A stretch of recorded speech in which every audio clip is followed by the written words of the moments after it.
Fala pessoal, estamos de volta e agora nós vamos trabalhar com a classificação institucional. Classificação institucional também é da programação qualitativa, olha ela aqui, né? Então, estamos aí dentro da nossa qualitativa. Por esfera, já falamos, né? Já demos o check aqui. Então, agora estamos na institucional.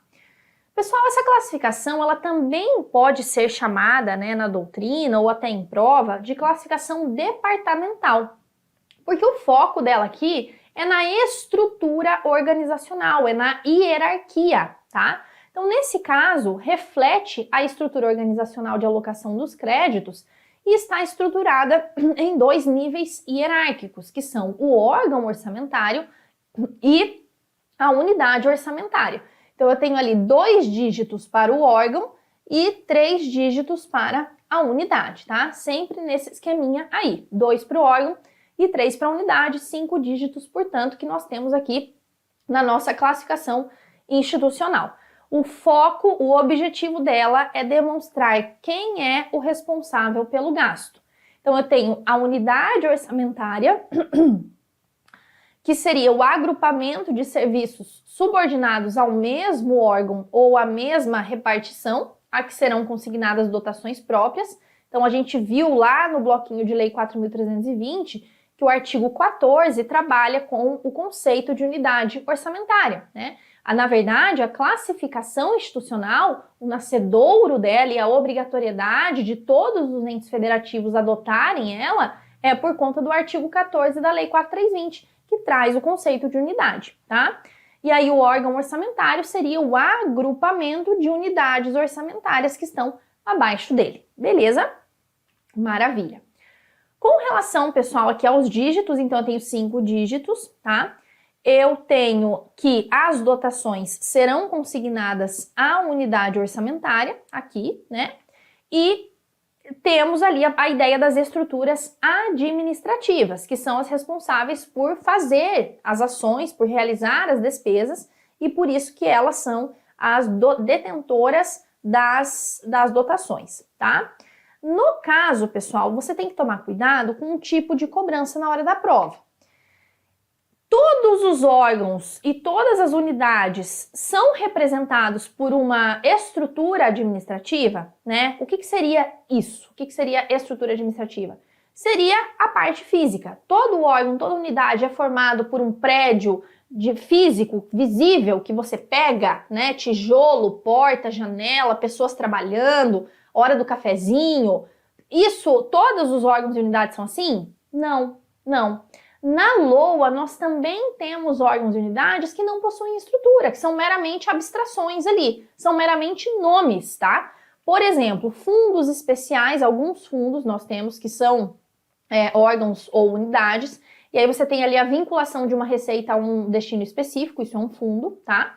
Nós temos os órgãos transferências a estados, DF e municípios, nós temos o órgão encargos financeiros da União, operações oficiais de crédito, refinanciamento de dívida, reserva de contingência, tá?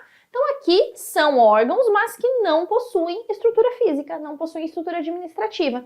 Então não necessariamente um órgão ou uma unidade será uma estrutura administrativa, beleza? Maravilha. Exemplos que nós temos aqui, né? Ministério da Educação, que seria o órgão 26, Instituto Benjamin Constant, que seria uma unidade dentro do órgão Ministério da Educação.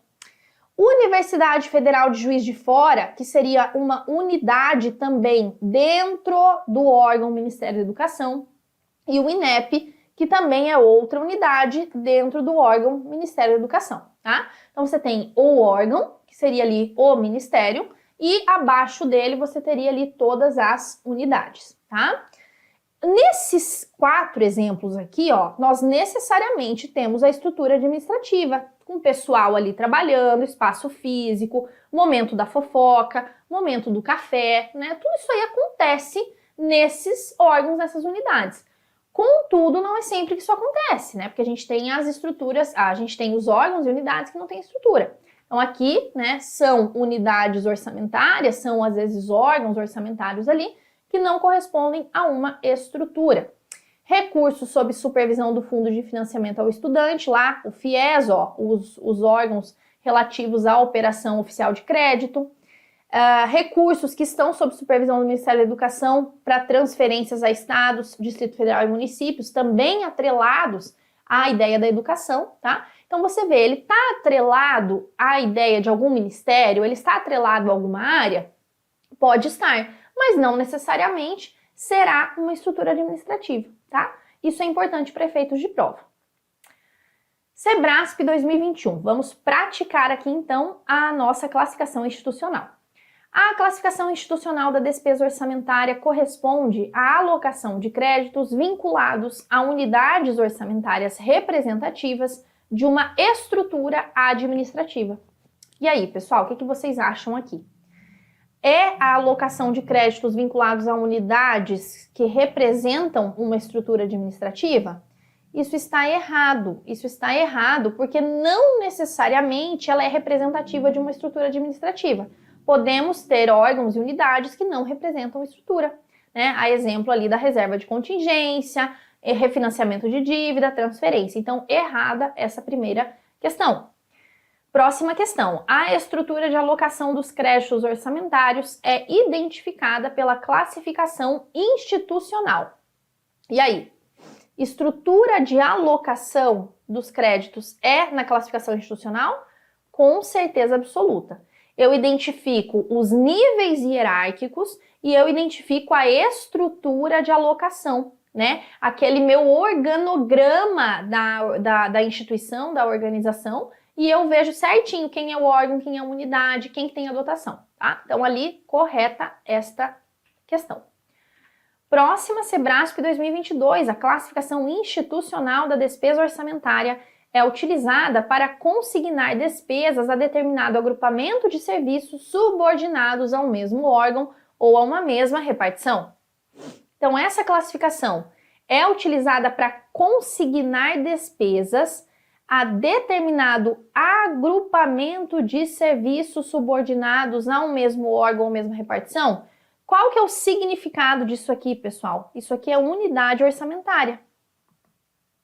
Isso aqui é unidade de acordo com o artigo 14 da Lei 4.320, tá? Então, nesse cenário, o que nós temos? Eu faço a consignação da despesa para a unidade orçamentária? Com certeza sim, isso aqui está correto.